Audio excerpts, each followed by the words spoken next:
Olá, boa tarde, boa noite, bom dia, né? Você está no AgroRaça Podcast, o seu encontro do agronegócio.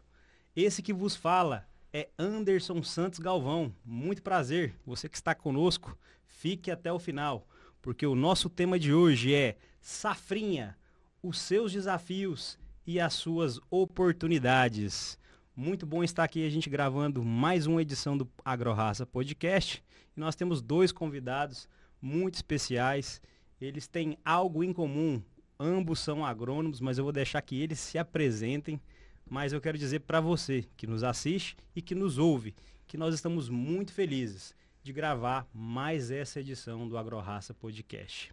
A AgroRaça, ela é uma empresa do agronegócio, que está no mercado há mais de 25 anos e tem o objetivo de contribuir com o agronegócio brasileiro. E nós acreditamos que a geração de conteúdos, dias de campo e até mesmo essa edição do podcast, ela contribui para o desenvolvimento sustentável do agronegócio. E é por isso que nós estamos aqui reunidos.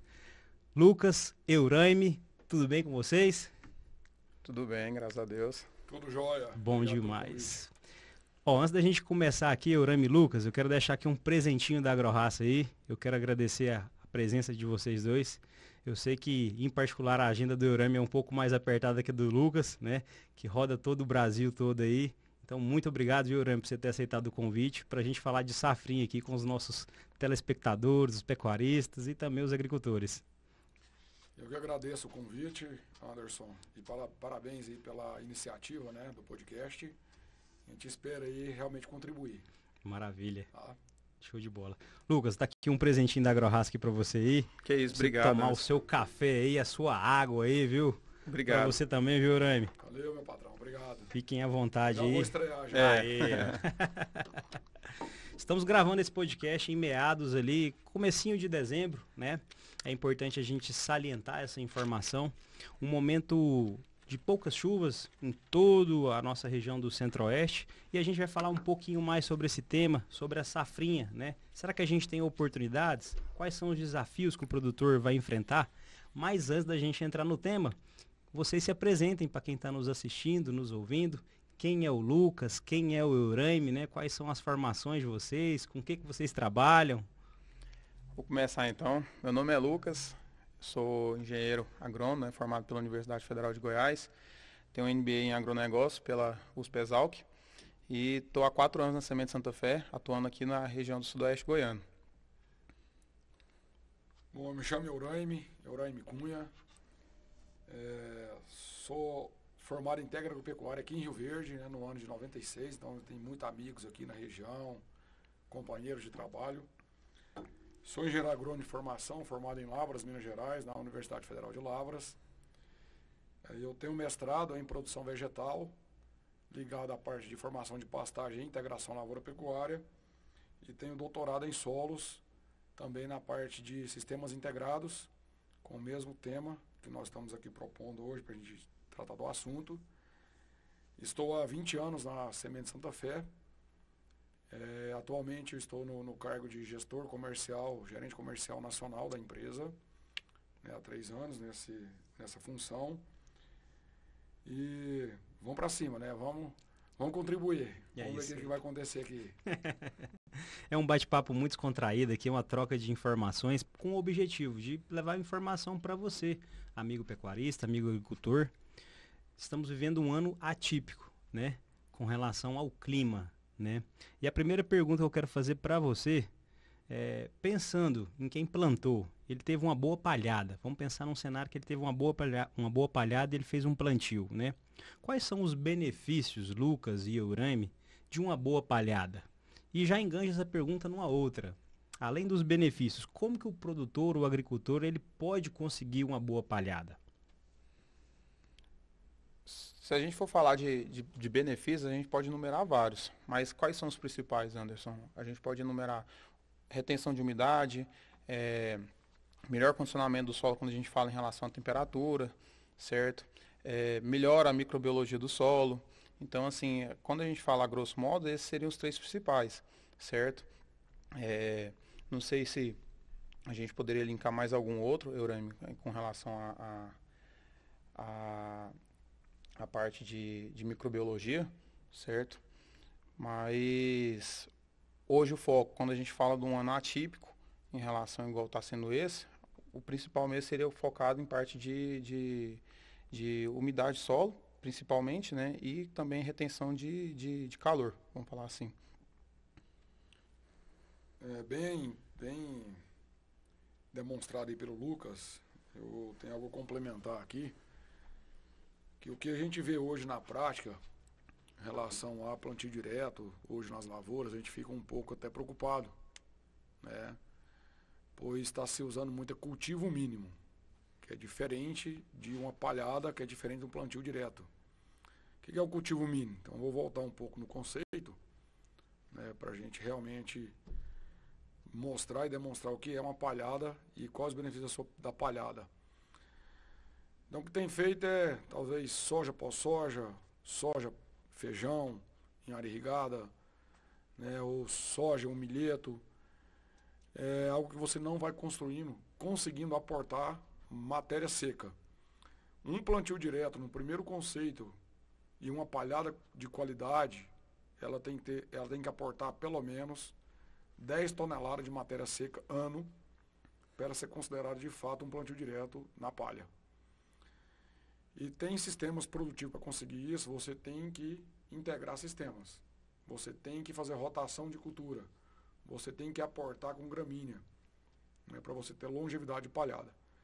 Então esse é um conceito que a gente quer deixar bem claro, que a palhada é algo muito mais consistente e é construída ao longo do tempo, não é de um ano para o outro que você faz uma palhada, então ele tem uma consistência, um planejamento dentro de cada propriedade. É lógico que cada propriedade ela tem uma realidade, né?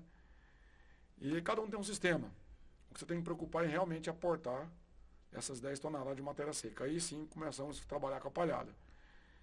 E como o Lucas posicionou muito bem, além disso, né, acho que o grande resultado da palhada esse ano está muito ligado à questão de altas temperaturas, né? Temperatura diurna e noturna, principalmente evaporação, evapotranspiração, que demonstrou claramente quem tinha uma palhada consistente de qualidade, manteve-se uma plantabilidade dentro do adequado, com resultados de número de plantas nascidas de soja em cima da palhada do sistema, e não precisou fazer replantio.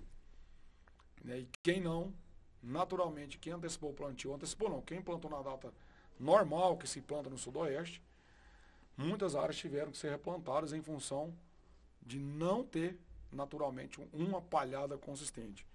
Então, é um dos pontos principais que demonstrou esse ano a palhada.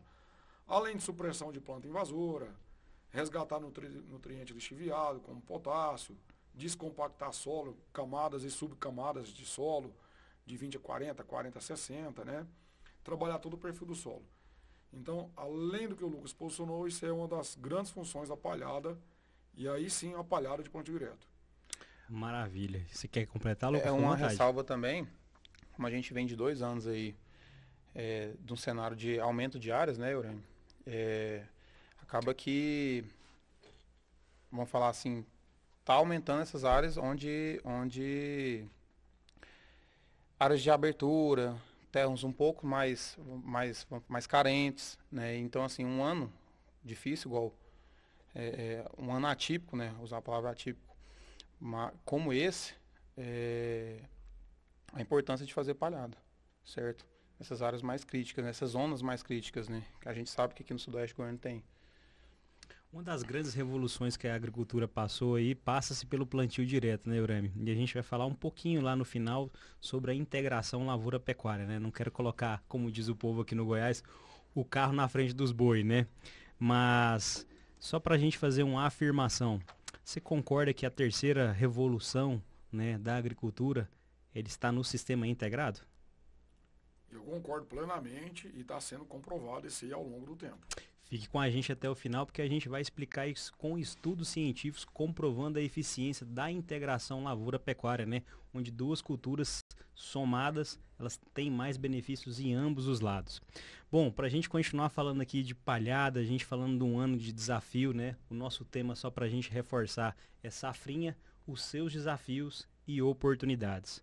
Estamos atravessando, né, unânime, independente da região do nosso país, né? O nosso país é um país continental, mas a gente está vivendo um ano atípico, né? No sul, por exemplo, muitas chuvas, né? Um excesso de chuva. Na nossa região aqui, mais no nosso micro, aqui na nossa realidade, o sudoeste goiano, né? Um período que todo mundo já se plantava ali no mês de outubro, né? Cessou muitas chuvas, tanto no mês de novembro, tanto no mês de outubro, né? Então a gente está vivendo esse desafio nessa safra 2024, Eurami.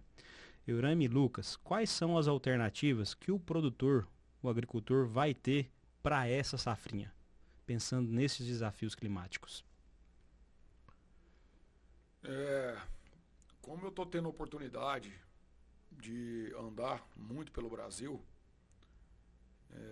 dentro deste mês de novembro eu tive em Rondônia, tive no Tocantins, tive em parte do Pará, e esse fenômeno climático está muito bem estabelecido, vamos dizer assim. Eu tive agora semana passada até Araguaína, então eu tive a oportunidade de ir de carro, passando pelo Vale do Araguaia ali, Nova Crixá, São Miguel, aí passando aí por Araguaçu, Alvorada, Gurupi, Aliança, vim em Palmas e fui indo, né? Nessa região, agora que a plantadeira está andando no chão, né? E aí a sua pergunta, né, até uma posição, ela casa muito, e isso tá acontecendo naturalmente no centro-norte do Brasil, né? Hoje nós tivemos na área, né, Lucas, Isso. junto com um cliente, amigo nosso, vendo a área dele, visitando, né? Finalizar o plantio dele, e olha que é tudo em cima de palhada. Tem praticamente 5 dias, 4 dias que finalizou o plantio, aqui no Sudoeste, né? Então esse cliente tem área em Arantina, tem área em Acreúna, tem área Rio Verde, Santa Helena, mostrando que realmente os desafios da segunda safra, da safrinha, será grande. Mas com todo desafio tem grandes oportunidades, né? É lógico que o milho sinaliza excelente negócio, com a queda gradativa de áreas, que ainda está incerto realmente quem planta e quem não planta, dentro da sua própria área. Mas naturalmente tem que abrir com milho, e milho integrado. E aí por diante, sorgo, e aí por diante, milheto consorciado, aí por diante, forrageiras, seja consorciado ou seja solteiro. Então essas são as alternativas. O que não pode deixar de fazer é deixar de fazer palhada, é deixar de fazer cobertura. Seja ela consorciada ou não consorciada. Seja ela integrada ou não integrada. Você tem que ter um sistema produtivo bem construído, bem planejado e executado. Essa é a minha visão. Boa. Você gostaria de acrescentar algo aí também, Lucas? O que o produtor tem de oportunidade na safrinha 2024? Acaba que vai entrar um pouco talvez em algo que a gente for falar mais para frente, né? Mas além disso, né, quando a gente destrincha aí, né, a gente tem N materiais, né, hoje aí para você trabalhar, mas é basicamente focado nisso que o Eurami falou, né? A gente tem a opção aí tá entrando com o milho, né, consorciado, né? Posteriormente um sorgo ou um milheto ou somente a forrageira, né? Mas nunca deixar de realizar aí a planta de cobertura, de fato. Maravilha. Trazendo agora um pouquinho a sardinha mais para o nosso lado aqui agora, da região de Rio Verde, do nosso sudoeste goiano, né? Você que talvez nos assiste, nos acompanha, talvez você é de outra região do Brasil, e as plataformas digitais, né? Os canais de streams nos proporcionam isso. A gente não sabe com quem que a gente está falando do outro lado, né? Mas pensando na cultura do milho, né? Quais são os melhores consórcios, Eurami e Lucas, pensando aqui na região do sudoeste do nosso estado de Goiás? Então vamos lá. Hoje aí a gente tem bastante opções, né? E cada vez mais vai aparecendo novas opções. Graças à pesquisa, né? Cada vez mais vai aparecendo novos materiais. Mas basicamente hoje, quando a gente fala de consórcio com milho, o que é importante a gente alavancar, né? A gente vem de vários anos utilizando a Rosiense. É a melhor opção? Hoje, eu acredito que não. Ela já pode ter sido no passado, principalmente relacionada a custo, né? Fácil de dessecação, mas hoje esses trabalhos, como eu mencionei, né, eles já vêm mostrando novas alternativas, né? O que eu posso citar de alternativas? Hoje nós temos o consórcio com Tamani, que é um pânico de porte baixo, que vem crescendo bastante. Nós temos trabalho também de ótimos resultados quando a gente fala de Piatã, que é uma braquiária de porte alto, né, junto com o Marandu. E temos também outro que vem se despontando bastante nos resultados, que é o Charaes. Então, assim, quando a gente fala de consórcio, nós podemos alavancar esses quatro, né, se a gente considerar a Rosiense, certo? Qual que é, vamos falar assim, qual que é a tomar de decisão para cada um? É de acordo com o manejo do produtor, né? A gente sabe que Piatã e Charaé são materiais que vão entregar um pouco mais de resultados, mas exige um pouco mais de manejo. Quando eu falo mais de manejo, eu estou falando com relação a travamentos, né? A altura também, né? Para dessecação posteriormente, né? A própria dessecação. E temos aí um material também que, vamos falar assim, que ele casa a questão da facilidade de manejo e os resultados que ele traz a mais, que é o tamanho, né? Ele agrega mais do que a Rosiense, certo? Quando a gente fala de ciclagem, nutriente, formação de massa, né? E quando a gente fala de manejo, nós sabemos que o tamanho, para fazer esse manejo químico, como eu falei, né? O travamento, a dessecação, ele não foge muito do que a gente vem usando para a Rosiense, certo? Pelo contrário, quando a gente fala principalmente com relação a travamento do capim no meio do milho, nós temos um manejo até um pouco mais tranquilo, né? Porque a própria atrazina, né, que o pessoal usa para a soja tiguera, ela já vai fazer ali um travamento nesse tamanho, pelos fatos dos pânicos serem mais sensíveis, né? Não é igual no caso de uma Rosiense, que tem necessariamente o uso da mesotriona, ou no caso do Piatã e do Charaes, que às vezes vai ter que fazer até mesmo mais do que um travamento. Maravilha. E a sua fala ela é muito importante, né, Urami? Porque muitos dos produtores, às vezes, ele não tem acesso a essa pesquisa, que talvez é até recente, né, com relação ao Tamani.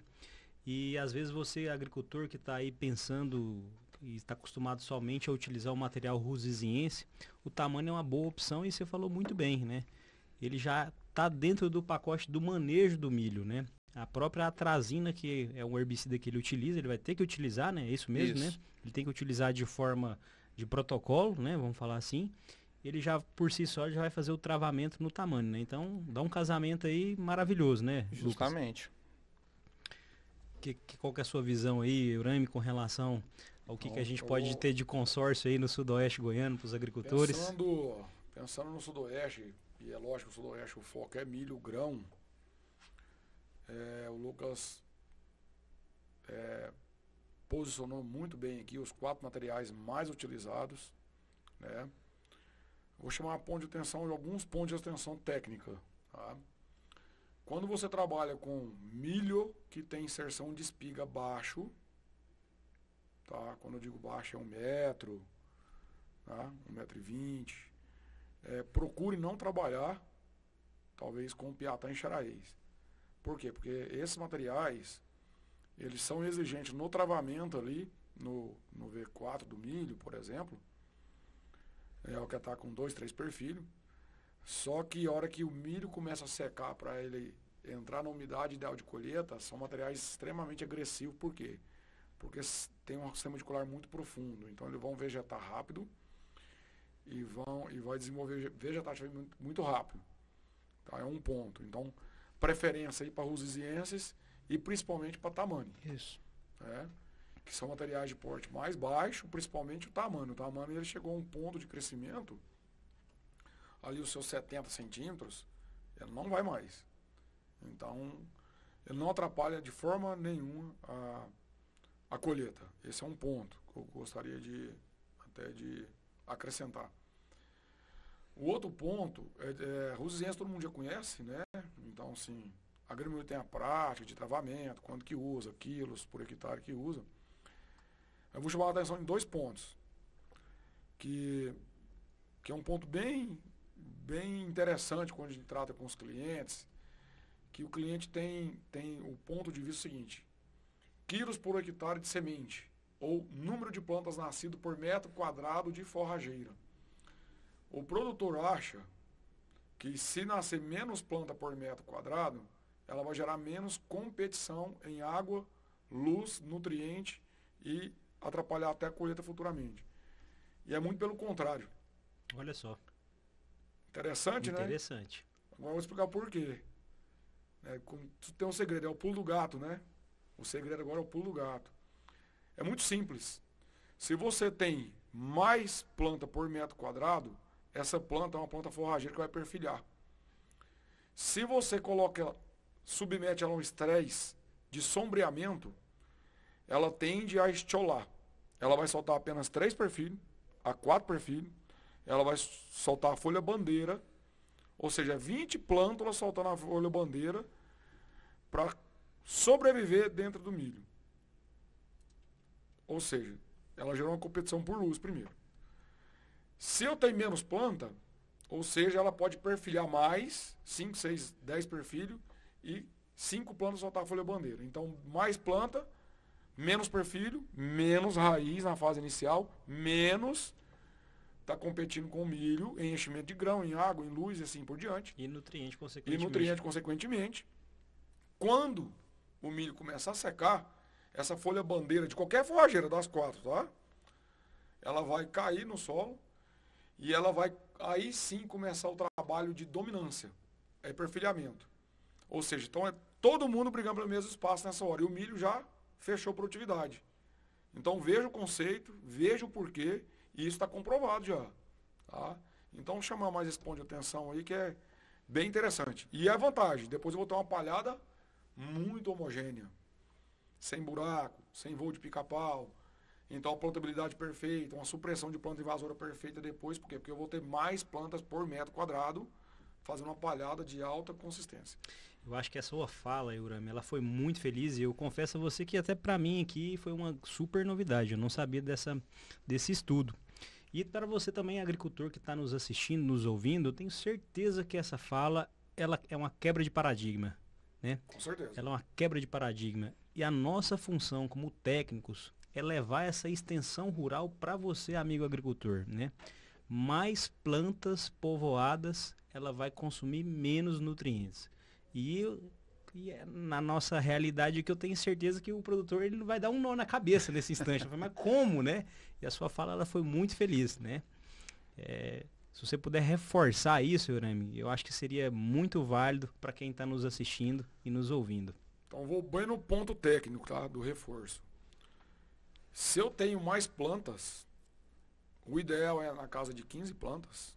Fica muito bom entre 15 e 20 plantas, tá? Mas 15 é o ideal. Por metro. Por metro quadrado. A gente preconiza a forrageira em área total, não em linha, em área total, para realmente ter uma palhada, uma cobertura bem homogênea do solo, uma proteção 100% da área. Se eu tenho mais planta por metro quadrado, ela vai primeiramente preocupar em sobreviver, então ela vai perfilhar menos. Tá? Ela não precisa criar dominância do espaço dela. Porque ela está sobrevivendo. Ela quer sobreviver. Então ela vai soltar um perfil, ela vai soltar 3 perfilhos no quarto, ou terceiro já vai subir a folha bandeira. Pra ela sobreviver. A hora que o milho secar, aí que ela vai começar. E quando ela está subindo folha bandeira, ela não está soltando raiz. Ela não está competindo, ela está estressada na raiz. Aí quando o milho seca, começou a secar, entrou a luminosidade, ele já fechou, né, o enchimento de grão, agora vai começar a secar, perder a umidade para a colheita. Aí sim, a forrageira vai correr atrás do prejuízo. Aí que ela vai enraizar, vai perfilhar, só que vai ter as vizinhas dela. Quanto mais vizinho, menos ela vai abrir aquela cabeça de perfil, que é o que talvez tenha a preocupação do agricultor, que é uma grandes touceiras de planta para não dar uma boa plantabilidade, e ela não vai acontecer isso também. Aí ela vai fazer todo o trabalho dela, uma palhada homogênea, crescer raiz. É lógico que vai ter uma dominância de 10 de 15 vai virar 10 plantas, entre 8 e 10 plantas, só que ela vai fechar o metro. Então, o principal está no negócio do enraizamento na época que ela está no meio do milho. Esse é o pulo do gato. Maravilha. Grande pulo do gato. E que pulo do gato aí, viu, Lucas? Então, com relação à palhada, né? A gente já meio que respondeu a primeira pergunta. Como que a gente faz essa boa palhada, né? Fazendo essa preparação de 15 plantas ali, né? Isso. Por metro quadrado. Consequentemente, quando eu colher esse milho, a palhada ela já vai estar ali, vamos dizer assim, pronta para o próximo plantio e está bem formado, né? Eurame, com relação ao o atraso, né, que a gente vai ter nesse plantio, no segundo plantio, né? Nós vamos ter uma janela pós-colheita menor. É um fato? Com certeza. Com certeza. O que o produtor deve pensar em fazer? Quais são as vantagens ou ponto de atenção que ele tem que usar isso a seu favor? Porque a gente falou no nosso início da nossa fala que sempre tem desafios, mas também existem oportunidades. E o produtor, muitas das vezes, ele não vai dar conta de fazer, às vezes, safrinha na área toda. Ele vai fazer, às vezes, só num talhão ou outro, né? Mas pensando nesse aspecto, que vai ter uma janela mais curta, teve esse atraso no primeiro plantio, né? Nesse pós-colheita, o que ele deve fazer? Quais são os pontos de atenção que ele deve ter? E uma técnica de sobressemeadura, seria uma opção? Conta um pouquinho pra gente. Falar, Lucas? Pode falar. Agora, mais do que nunca, o produtor tem que buscar a oportunidade, né? O desafio já está instalado. Primeiro ponto é realmente definir qual é o talhão da propriedade que está dentro da janela ideal para plantar o milho. Não, está demonstrando que não pode se brincar com a segunda safra de milho devido ao investimento, devido ao risco, devido ao ano agrícola. Então, seguiu até a janela do milho, beleza, é milho mesmo. É o negócio do agricultor da região do Sudoeste. Milho integrado, já está comprovado que milho integrado não gera competição, gera resultados. Ótimo. Tá? Está bem comprovado pela pesquisa. A grande maioria dos agricultores da região sabe muito bem conduzir. Se não souber, nós estamos à disposição. É o nosso negócio, tá? Para orientar, para estar junto com o produtor. É uma primeira opção. Hoje, na área que nós tivemos hoje, naturalmente ele já vai, 30% da área dele, em média, do agricultor do Sudoeste, não vai ser plantado milho. Em função de ter saído da janela correta de plantio da cultura. Ele não quer correr o risco. Naturalmente já está se especulando subida de preço de milho. Isso é normal, é mercado. Aí vai para sorgo. Então planta-se uma área de sorgo segura também, que é o negócio, né? Outra estratégia, então, vem para a área de milheto consorciado com forrageira, para você tirar uma rentabilidade de produtividade com milheto. Aí você pode usar qualquer forrageira de porte baixo e médio. Porque você vai fazer, né? Já mais à frente nós podemos já detalhar vontade, mais, claro. tá? Uhum. Esse consórcio de milheto, que é bem interessante, né? Tem crescido essa técnica. Mas a maior técnica que você bem mencionou aí, que o Vale do Araguaia já se usa muito, Tocantins já se usa muito, que lá não tem segunda safra de milho, lá a safra é boi, lá a safra é pecuária, que é a técnica da sobressemeadura na soja. Então, o produtor do Sudoeste esse ano, ele tem que ficar atento a essa oportunidade, porque simplesmente essa técnica você consegue antecipar, em média, 25 a 30 dias a sua janela de plantio. Isso é um ganho muito expressivo, hein? Nós temos uma regra, Anderson, no Vale do Araguaia, que naturalmente para o Sudoeste, ela pode ser ter um pouco maior laceio, que é o seguinte: tudo que eu vou plantar, tudo que eu vou colher soja até dia 5 de março, tá no máximo até 10, mas vamos por 5 de março. Se eu vou colher, eu posso colher e plantar após colheita. Que seja milheto, que seja forrageira. Aí já escapou já até do sorgo, da janela ideal do sorgo, né? Tudo que eu vou colher de soja após dia 5 de março, eu vou colher dia 10 de março. Aí eu vou usar a técnica da sobressemeadura. Ou seja, eu vou jogar semente forrageira, semente de planta de cobertura na soja 25, 30 dias antes dela. Ou seja, no momento que nós chamamos de R6, R5.5, R7, depende do que você vai fazer. Então essa é a técnica sobre semeadura, assim dizendo, de uma maneira mais aberta, né? Aí tem as estratificações, o que eu uso, o que eu não uso. Talvez o Lucas pode até dar uma spoiler agregada, né? Um Isso. spoiler de diferenciar. Quando a gente fala aí de materiais aí, foi até bom essa última fala do urânio, que envolve material e time de uso, né? Igual ele falou, é R.5, R.6, isso vai depender do material. E não só do material, é muito importante a gente frisar isso, principalmente para a gente estar falando de um ano igual esse, de muitas incertezas. As previsões não estão sendo tão assertivas, né? Então, assim, a gente está sujeito a algumas variações. O que um ano igual esse pode acontecer?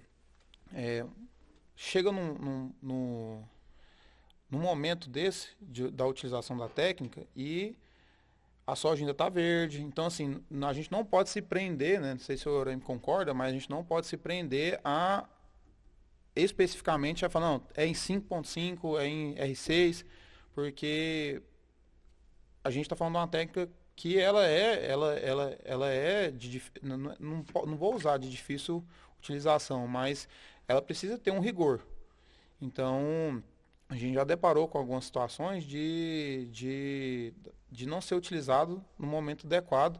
A soja permaneceu verde por mais tempo e aí a técnica ela não foi bem sucedida. Então, assim, esse é um ressalvo. Quando a gente fala de material, a gente tem que buscar materiais aí que entregam mais, porque a gente está falando de uma safrinha de boi, né? Então, a gente tem que falar aí de materiais de porte alto, traçar aí qual que seria a melhor estratégia entre pânico e braquiária, pensando nessas áreas, né? Vamos falar assim, um suporte maior para a seca aí, pensando em braquiárias, às vezes uma lotação um pouco maior pensando nos pânicos, faz uma proporção aí, acredito que de 30-70, né, Urânio? 30 para pânico, 70 para braquiária. E principalmente essa questão dos pânicos de porte alto, ou dos capins de porte alto. O Urânio mencionou atrás, né, por exemplo, essa questão, quando a gente fala de milho grão, que não é adequado, um material como Piatã, como Charaés, porque a gente já teve algumas eventualidades de, às vezes, o produtor ele tem um capim específico na cabeça e quer utilizar aquele capim. Eu estou dando esse exemplo porque foi uma situação que a gente consegue explanar bem isso. Nós tivemos um produtor que queria usar Quênia, não sei se o Orem vai recordar dessa história. Ele gostou muito desse material. Quênia, para quem não conhece, é um pânico de porte médio alto, né? Médio alto. Que tem uma alta entrega, é um baita do material. E ele ficou tão satisfeito com esse material que ele queria integrar ele com o milho. Só que é aquela questão, né? Começa a ter bastante competição. Então, resumindo, o que ele ia gastar travando esse capim no meio do milho, um tamanho entregaria um resultado mais satisfatório.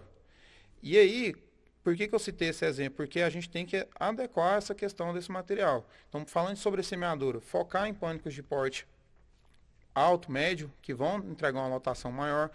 Pensar em braquiárias também, que entregam uma lotação maior, certo? E aí, lembrar desse 30-70 aí, igual eu mencionei, principalmente nessas áreas do vale, né? Que o foco é muito alto na safrinha de boi. Maravilha. Eu vejo assim como um olhar muito claro. Tá muito claro para mim o seguinte: o produtor ele tem vários caminhos. A gente comentou aqui de algumas oportunidades, né? O Eurêmio mencionou às vezes um milheto, né? Com a forrageira, às vezes um talhão que ele conhece melhor, ele pode fazer um grão, um milho em grão com uma rosesiense ou qualquer capim que seja, um tamane. Mas o ponto que eu quero chamar a atenção da minha fala é para você, produtor, você, agricultor. Nós estamos vivendo um ano atípico. E em momentos atípicos assim, eu penso que a ciência, a técnica, ela nos ajuda a responder muitas das nossas dúvidas, né? E o time da Semente Santa Fé, não é porque eles estão aqui com a gente, não. Nós temos uma parceria já aí de quase 10 anos aí, né? A AgroRaça, ela é representante, distribuidora da marca. Mas é um momento oportuno para você, produtor, que quer fazer algo diferente, visando ter rentabilidade e ter segurança na sua tomada de decisão. Porque a Semente Santa Fé ela tem um trabalho muito sério com relação à integração lavoura-pecuária. Então, quando você cita esse exemplo do Quênia, eu sei que você tem vários exemplos, o Eurame também deve ter vários exemplos que não vão dar um casamento bom, né, um consórcio bom, e que você, baseado na ciência, na técnica, nos estudos científicos, você está se resguardado. Então, isso é muito interessante, porque você, produtor, agricultor, você está negociando com uma empresa que não quer só simplesmente te vender uma semente, né? O slogan da Semente Santa Fé, sementes, vai além de sementes, né? E nós queremos realmente que você, produtor, assista esse podcast e que possa ter mais entendimento. Saber que eu não preciso usar só o Rusiziense, que eu já estou acostumado, mas eu tenho outros materiais. E como que eu posso fazer isso? Contate a nossa equipe da AgroRaça, o Lucas, que está aqui com a gente, que mora em Rio Verde, o Eurame, que faz todo o estado de Goiás, o Brasil afora, né? Hoje como o cargo dele de gerente nacional, mas o ponto é, nós temos a solução, vamos conversar, que a gente pode integrar o seu sistema, te dando rentabilidade e segurança na sua tomada de decisão. A sua fala, eu ia deixar isso para o final, confesso para você, viu, né? Mas me pediu para falar isso agora, Perfeito. porque faz muito sentido. A gente está aqui com o objetivo de levar informação para o agricultor, para o homem do campo, num momento difícil. Estamos no mês de dezembro, podemos assim dizer, e ele ali ainda não sabe quais são as decisões a se tomar. Então a gente está disposto a conversar, a bater um papo e ver qual que é a melhor decisão para a sua safrinha aí, visando que a gente tem desafios e oportunidades. Você gostaria de acrescentar algo ainda da técnica sobre semeadura, Eurame e Lucas? O Lucas ele mencionou, ele foi para o milho, veio para a sobressemeadura, foi para a pecuária, mas eu quero só salientar da técnica em si da sobressemeadura. Talvez alguns produtores conheçam o conceito, outros não. Mas a técnica da sobressemeadura consiste em semear plantas de cobertura no momento em que a soja começa a sua senescência. Aérea ou mecanizada, tá? Para você ganhar tempo em chuva. Para você ganhar 25, 30 dias de tempo da sua área. Essa fase, para quem se desse para a gente falar a olho, essa é a fase que está enloirando a soja? Perfeito. A hora que ela começa a mudar do verde bonito, começar a pintar de amarelo, essa é a fase. Essa é a fase. Assim, grosseiramente essa é a fase. Sim, sim. Só para contextualizar mesmo. Né? Para pôr o pingo no i. Para ficar bacana o conceito da sobressemeadura para todo mundo ficar entendendo. Dentro da mesma página, vamos dizer o seguinte. E faz muito sentido porque a gente tem justamente talvez esse atraso de 30 dias, né? Estamos entre 30 e 40 dias. 30 e 40 Pensando dias. em Sudoeste, né? Então, 40 dias, mais do que 30. Eu acho que talvez esse é o cerne da nossa conversa. Porque se a gente está com 30, 40 dias de atraso e eu tenho uma técnica na mão chamada sobressemeadura que me garante, a garantia é difícil, né? Mas me ajuda a ter uma aceleração de 30 dias, né? No plantio, eu acho que eu tenho que fazer uso dessa técnica, né? Por exemplo, é notório que 20 a 30% da área não vai fazer segunda safra de milho nem de sorgo. É o que está se apresentando de uma maneira geral no Sudoeste. Essas áreas, elas vão ser colhidas em março. Essas áreas são as áreas de estudar se é a técnica da sobressemeadura.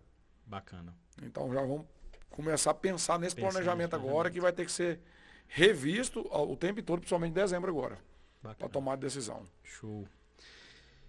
Dentro dos sistemas integrados, né, a ILP, né, Integração Lavoura-Pecuária, né, o que a Semente Santa Fé, Lucas, tem demonstrado nos trabalhos? O que vocês têm para oferecer para o produtor, para o agricultor? Quais são as alternativas aí que vocês têm apresentado no dia a dia de trabalho de vocês aí? Sim, ficou bem claro, né, nessa conversa que nós estamos tendo, né, que nós trabalhamos aí com um portfólio bem robusto. Então a gente tem N alternativas aí para a gente estar utilizando. O importante, volto a mencionar, né, que a gente tem que adequar à realidade do nosso produtor, certo? Seja pânico de porte alto, seja pânico de porte médio, seja braquiária, certo? Se eu falar um pouco, a gente veio falando de 2 sistemas, né, basicamente, na verdade 3, que a gente ficou claro também a opção do sorgo também, o Eurame frisou bastante, mas vale a gente ressaltar novamente essas possibilidades. Quando a gente fala de milho, explanei com relação aos materiais, todos são esses que nós trabalhamos. Sorgo também tem uma possibilidade de estar fazendo com o Tamani, certo? Claro que aí teria que ajustar qual que seria o material de sorgo. E no caso da sobressemeadura, a gente tem aí parcerias tanto com a Unipasso quanto a Prozen, né, Eurêmio? Que seriam esses materiais? Nós temos o Uzuri, nós temos o Miyagi, nós temos o próprio Kenya, que foi mencionado, né? Então, assim, quando a gente fala aí da semente Santa Fé, a gente está falando aí de uma ida no campo, de fato, né? Entender a realidade do produtor, saber qual que é a necessidade dele, a demanda dele de fato, e tentar ajustar aí, fazer um pente fino aí ao máximo aí para estar trazendo bons resultados. Maravilha. Portfólio grande na mão, né, para poder tomar decisão, né, Lucas? Isso. Isso pensando nas oportunidades, né, da safrinha, nós temos toda a linha completa de forrageiras, temos leguminosas, então também tem consórcios com crotalárias, né, na segunda safra, que vai ser bastante utilizada, com o objetivo de redução de doenças, né, descompactação do solo, enfim. Mas o produtor tem uma tendência de estar usando a crotalária solteiro. E não é bem a nossa recomendação. Nossa recomendação é consorciada. Por quê? Porque ela vai fazer o papel dela e a forrageira vai fazer o papel dela também. Porque você precisa de palhada. A crotalária ela não te entrega. Não te entrega. Ela entrega outros benefícios, mas não a palhada. E nós queremos o benefício dela, mas também queremos a palhada. Boa. Então nós temos a mistura múltipla, na verdade, a gente para que o produtor possa usar, também é uma outra opção. Tá? Ou seja, dentro do sistema produtivo do produtor, nós temos as oportunidades. Nós precisamos entender a necessidade dele. E aí nós estamos à disposição para isso. Seja milho, seja sorgo, seja consórcio com milheto, seja papopecuária de baixa intensidade, de alta intensidade, seja feno, seja silagem. Né? Nós temos materiais que entregam muita silagem, tá? Para pôr no mercado, seja rolão de feno para vender, né? E seja consórcio com leguminosas, por exemplo. Então, tanto sequeiro como irrigado também. Isso. Então nós temos opções. Nós estamos prontos. É isso aí. Isso é muito bom, né? Dizem que a sorte é você estar pronto, né? Quando a oportunidade aparecer, né? E a Semente Santa Fé, ela tá pronta, né? Para te ajudar a tomada de decisão, qual material utilizar nessa safrinha, né? Com desafios. Você disse que a gente tem um portfólio muito grande, né? Conveniado com o Unipasto, né? Sementes, culturas do nosso dia a dia, comum. Mas pensando na pecuária, né? Quando a gente coloca aí o animal envolvido aí na ILP agora, vamos colocar o animal junto, né? É um ano também de oportunidades, porque a gente está vendo um cenário de boa oportunidade para quem quer entrar na pecuária, né? Às vezes quem está na atividade, uns estão sangrando um pouquinho mais, né? Mas a gente não é o objetivo desse podcast a gente falar o que está dando margem, o que não está dentro da pecuária, né? Mas quando a gente traz o elemento animal, né? O componente animal para a ILP, para o produtor que está nos assistindo, nos ouvindo, nos escutando, qual que é o benefício que o animal traz? Tanto na parte produtiva, tanto na parte financeira. A última fala sua foi, vamos falar assim, eu acho que a primeira, né? Financeiramente, você tá deixando de fazer uma safra que poderia ser rentável em anos normais de milho e está fazendo uma safra rentável de boi, né? Esse é o primeiro ponto. Segundo ponto, que quando a gente entra com a variável gado no sistema, aqueles benefícios lá atrás da palhada, que eu e o Eurêmio explanou, né? Estruturação de solo, condicionamento de solo, melhora de matéria orgânica, que é importante, igual eu mencionei, principalmente nessas áreas de abertura, né?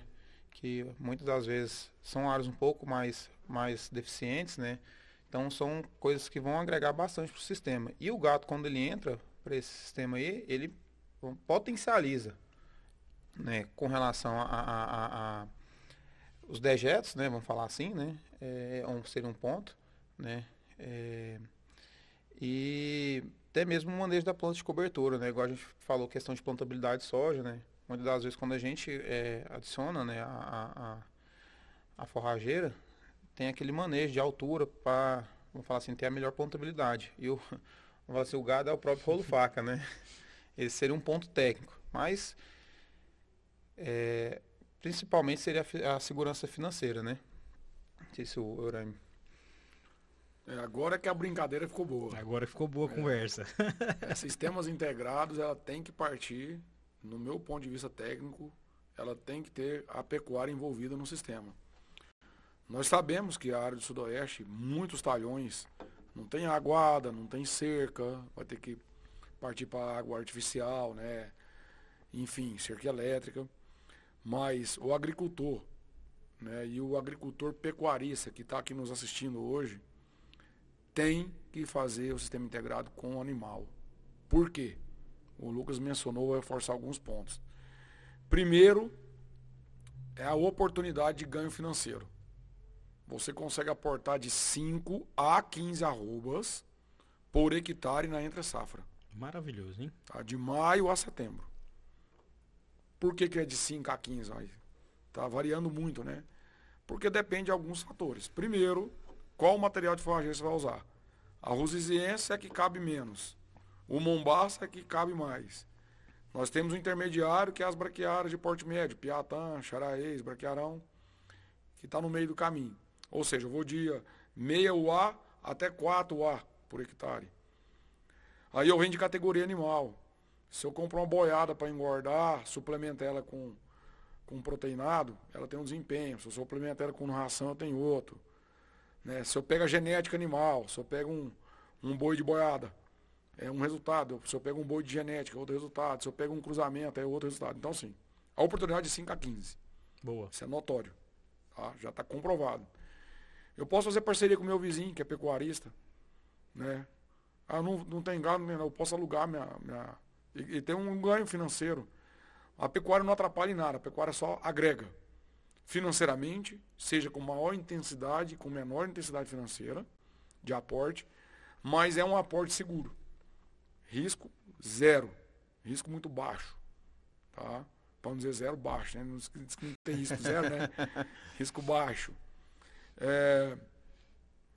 Além disso, a famosa compactação do pé do boi na lavoura, isso caiu por terra há muitos anos já. Esse é um ponto que eu já ia te perguntar para a gente frisar ele. Por quê? Né? Porque o animal ele entra na área quando o solo já está abaixo da capacidade de campo, ou seja, está com pouca umidade no solo. O solo já está com a sua resistência natural estabelecida de deformação. O que pode haver um pequeno selamento superficial na camada de 0 a 2. Isso aí é o sistema de plantio hoje, de disco, de qualquer outro sistema. Abre o sul de plantio, acabou. Tá? A própria raiz da forrageira. E o que o Lucas falou, quem não põe pecuária, já é comprovado que tem que fazer rolofaca. Ou dessecando antecipado. Porque ele vai estagnar a forrageira. Ele está perdendo dinheiro. Perdendo dinheiro. Assim. Tá? Então, o componente pecuário, ele encaixa no sistema. E muito bem, cada um tem um jeito. Mas se tiver o jeito, tem que fazer. Seja parceria, seja recria, seja cria, seja engorda, seja compra de novilha, enfim. Tem N oportunidades. Isso é muito bom da gente falar, porque isso desmistifica um pouco na cabeça do produtor. Falar, mas para mim é difícil porque eu não tenho estrutura de água, não tenho estrutura de cerca, né?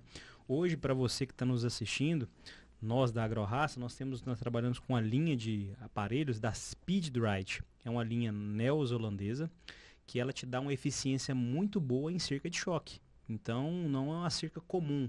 Né? Então, se você quer saber um pouquinho mais, você quer saber como fazer o seu sistema integrado com cercas elétricas de confiança, nós temos a solução em parceria junto com a Santa Fé. Você escolher qual que é esse material que você pode utilizar e é um ganho expressivo, hein?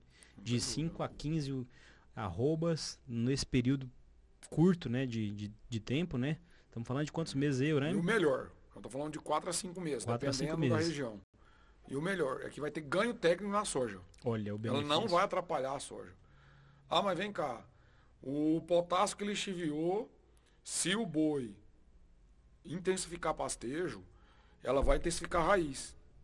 Tá? Aí ela entra no sistema digestivo do boi, ele vem pela urina, pela fezes, e vai depositar de 1 a 3 toneladas de esterco, por hectare ano. Por hectare ano. Tá? É a mesma coisa que o pessoal está fazendo compostagem, enfim. Aí já entra outros conceitos. Sim. Mas vai estimular a braquiária, dizendo assim, entre aspas, a forrageira, a planta de cobertura, trabalhar o solo. Tem toda a entre-safra. Aí sim, trabalhar até 4 metros, 5 metros de profundidade. Eu lembro Vai que buscar mesmo. teve há pouco tempo atrás, viralizou muito aquelas fotos que a gente tirava, né, para ver as raízes, né, os perfis dos solos, né. Eu lembro que uma vez a gente fez uma palestra no GAPS, não sei se você vai lembrar desse episódio, né? Bem no início. E aí, uma coisa que me chamou muita atenção, e para você agricultor que está nos ouvindo, se você faz uma integração e não coloca boi, praticamente não tem quase nada de raiz, né? Me corrija se eu estiver errado aí, viu, Urami? E onde eu coloco o boi, o animal, para pastejar, essa raiz ela vai ciclar nutrientes lá do fundo, né? Ela vai criar perfil de raiz lá no fundo e trazer nutrientes para a soja na próxima safra, né? Exato. Então é só benefício, né, Urami? Com certeza, só benefício. Maravilha. A gente está caminhando aí para o nosso final aí. Eu quero dizer que foi muito bom o nosso bate-papo aí, viu, Urami? Que seja aí a segunda do Lucas e a primeira sua de muitas que a gente venha fazer aí, com um objetivo único e exclusivo. A gente levar informação para o agricultor, para quem está nos assistindo, nos ouvindo, né? Mas antes da gente caminhar para o nosso final aí, Lucas e Urami, deixa uma mensagem final para quem está nos assistindo, nos ouvindo, sobre o nosso tema, né? Safrinha, os seus desafios e as suas oportunidades. Pode falar. Tá. Se a gente... Deixa eu pensar aqui. Mas... Eu posso... Quando você pensa? Eu tô pensando. Queria fazer uma colocação aqui, tá? Importante. É o bom do podcast que é de jeito, É né? desse jeito, bate-papo, conversa de mesa. Não tem regra. Então tá bom. A regra é levar informação pro produtor. Quando você me falou de oportunidades de produto, a Semente Santa Fé está lançando 3 produtos novos para essa safra. Novidade aí, ó, para quem está nos assistindo. Que nós determinamos essa semana comercialmente e está validado tecnicamente. Ótimo. Tá? Que é a composição de 3 materiais. Né? Um material, nós batizamos ele de Santa Palha, que remete ao nome de Santa Fé e palhada, que é a associação de uma mistura múltipla de decumbens, braquiária decumbens, mais rusizienses. Mas qual é o objetivo dessa mistura múltipla? Primeiro que o rusiziense estourou o preço. Então, e o restante então, estagnou um pouco o mercado. Você consegue equilibrar o custo por hectare. Decumbens e rusiziense têm um hábito de crescimento muito parecido. Prostado, decumbente, ela é muito parecida. A dosagem de herbicida para você dessecar depois é muito parecida. Olha só. O que eleva a vantagem dessa mistura? É que a rusiziensis ela vai decompor mais cedo quando dessecada na safra seguinte, vamos dizer na safra 24, 25, e a decumbens ela tem mais lignina na folha, então ela vai perdurar mais a palha, trazendo longevidade ao longo do tempo da palhada. E ela é mais rústica, então ela tende a buscar mais profundidade de raiz. As duas se completam muito bem. Então ela se completa. A gente tem visto, já visto no campo, tem acompanhado e tudo. Mas por que ele não trabalhava antes? Porque o Ministério não permitia da agricultura mistura de produtos. Então, hoje pode.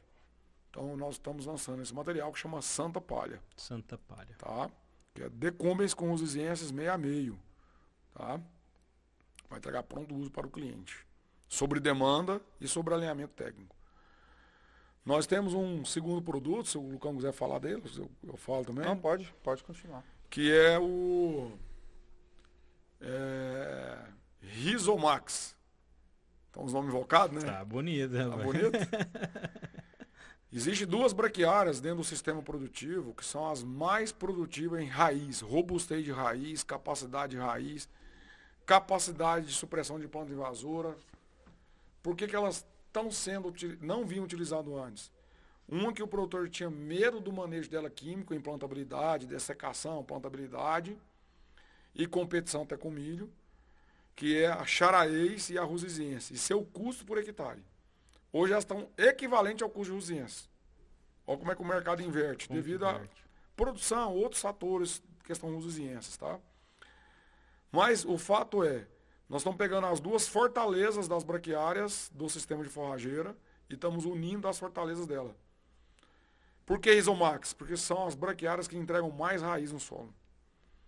Ela estronda o solo, ela busca nutriente fluviado, ela descompacta o solo. E ela aguenta de 2 a 3 vezes mais o ar por hectare na entre-safra do que a Rusiziense e a Decumbens. Qual que seria, vamos falar assim, a indicação ideal para esse material? A indicação material para esse material é sobre semeadura em área que vai ser pastejada e plantio pós-colheita áreas de pastejo. Esse é o foco. Mas não vou pastejar e eu quero fazer uma palhada, eu tenho outro foco. Áreas que têm muito problema de planta invasora, porque elas são palhadas extremamente agressivas em supressão de planta invasora, como buva, colchão, assim por diante. Ótimo. Tá? Então nós temos a indicação para os dois, produtor que é só agricultor nato e o produtor que é pecuarista. Tá? Quem é pecuarista, vai pôr gado no sistema, pode pôr esse material que vai aportar de 2 a 3 vezes mais o ar durante o período da seca do que Rusiziense, do que o Santa Palha, do que Decumbens e Rusiziense. Show. Então essas são das grandes vantagens. E isso converte em raiz. O que a planta converte em aérea, converte em raiz. Tá? Então tá claro. Tá? E também são fator baixo de produção de nematóide. Olha que bacana. Né? A gente está falando, mas tem outros assuntos que é nematóide, né? Que a Rusiziense tem fator de multiplicação, essas braquiárias não tem. Tá? E por fim nós temos um material chamado super ganho. O que é super ganho? É uma junção de 2 pânicos. Um médio, um porte alto e um porte médio, que é o Tamani. Miyagi, Tamani mais o Miyagi. Mas como assim? Agora você deu um nó mesmo. É realmente para inovar, para fazer a diferença no mercado de integração. Miyagi e Tamani, todo mundo está usando. Tamani no milho está crescente. Né? Quem usou, cliente nosso, está repetindo, está aumentando a área, porque realmente entrega, não é hospedeiro de nematóide, não multiplica, forma um colchão no solo, é fácil plantabilidade e assim, N vantagens. Mas essa mistura aí, qual é o posicionamento? Você pode me perguntar, já vou te adiantar. É realmente para o produtor que quer pôr muito gado no seu sistema. Gado de lotação, silagem, feno e áreas de fechamento. Sabe aquela área tardia, a última área? Por quê? Porque é pânico, semente é pequena. E nós vamos trabalhar no modelo dessas 3, só convencional. Tá? Tudo pureza alta, pureza 75 e 80. Show. De VC. Então, agricultor quer fazer fechamento lá no final, ou que tem realmente problema com nematóide. Então, Tá aí esse é uma das soluções. Tá? Então, se nós estamos lançando então a Santa Palha, Decumbens com Rusiziense 6,5, Rizomax, Charaez com Piatã, estrondar solo, perfil de solo, alta lotação de gado, e o super ganho, que é a alternativa de altíssimo performance de lotação, silagem, feno, fechamento de área e nematóide. Show. Então, Muito são bom. esses 3 materiais. Tá? Muito bom Assim, mesmo. ó, que você perguntou do portfólio, Claro. aí tem mais essa... Produtor que às vezes está se perguntando, né? Mas como que eu vou utilizar esses novos produtos, né? Tá aí já a resposta já, né? Você que é só agricultor, Santa Palha para você. Você que é um pecuarista que já quer ter um ganho melhor do que a Rusiziense, você tem um intermediário. Como que é o nome do produto hoje? Do meio? Do meio, Uhum. nós temos o Santa Palha, que é Decumbens, com Rusizienses, o Rizomax, Rizomax. Esse que é o do meio, Charaez né? com Charaez Piatã, com que são Piatã. as 2 braquiárias que mais respondem, a raiz do solo. E para você que quer intensificar mesmo os ganhos na pecuária, né? É o super ganho, Super que é ganho. Miyagi com Tamani. E o porquê Miyagi com Tamani? Só para... a gente vai tecnicamente alinhando, né? Porque pano de porte alto, ele tende a formar toceiras isoladas, mesmo entre safra. Se eu coloco o Tamani associado com o Miyagi, eu vou ter alta produção de massa, só que eu vou ter um solo 100% coberto. Então eu estou cercando depois a dessecação e a plantabilidade da soja. Entendi. Tá Pensando já lá na frente, né? Já lá na frente. Eu estou pensando no todo. No todo. Na pecuária e no E na agricultor lá agricultura. na frente. É isso aí. Lucas, o que você gostaria de colocar aí, né? Uma Anderson, mensagem final aí para quem está nos a assistindo. gente falou bastante sobre a situação atual, né? Com relação a esse momento que estamos passando, climático. E a mensagem que eu quero deixar é que para o produtor ele não desanimar, Um ano igual esse é o ano que separa os homens dos meninos, né? E não deixar de buscar alternativas, né? Ao longo dessa gravação aqui, nós mostramos aí que temos várias opções, né? Vários manejos, vários materiais, e não deixar de buscar alternativas, né? Para continuar sempre crescendo mais, É isso aí. certo? Sim. É isso aí. É, bom demais. Maninho, eu quero agradecer aqui, em nome da AgroRaça, a participação de vocês. Tenho certeza que quem está nos assistindo, nos ouvindo aí, foi edificado. Foram informações relevantes para você, pecuarista, agricultor, para você tomar uma decisão na sua safrinha, né? Nós conversamos aqui com o Eurame, com o Lucas, com o tema Safrinha, desafios e as suas oportunidades. E eu acho que a gente deixou mais oportunidades que os desafios aí. E esse era o nosso objetivo, né? E a gente está sempre à disposição de vocês. A AgroRaça, ela é representante e distribuidora da marca Semente Santa Fé. E nós estamos sempre à disposição de você, amigo agricultor, pecuarista, para você fazer uma safrinha, seja de boi, seja de palhada. A gente quer entender o seu negócio e te ajudar. Lucão, muito obrigado. Eu que agradeço, pela Anderson. presença. Obrigado. Valeu, Eurame. Obrigado. Show de bola. Agradecer a Deus aí pela oportunidade que nós estamos vivos, né? E com saúde. Você que ficou até o final aí, nosso muito obrigado. Te aguardamos aí no nosso próximo episódio do AgroRaça Podcast. Fique com a gente. Até logo.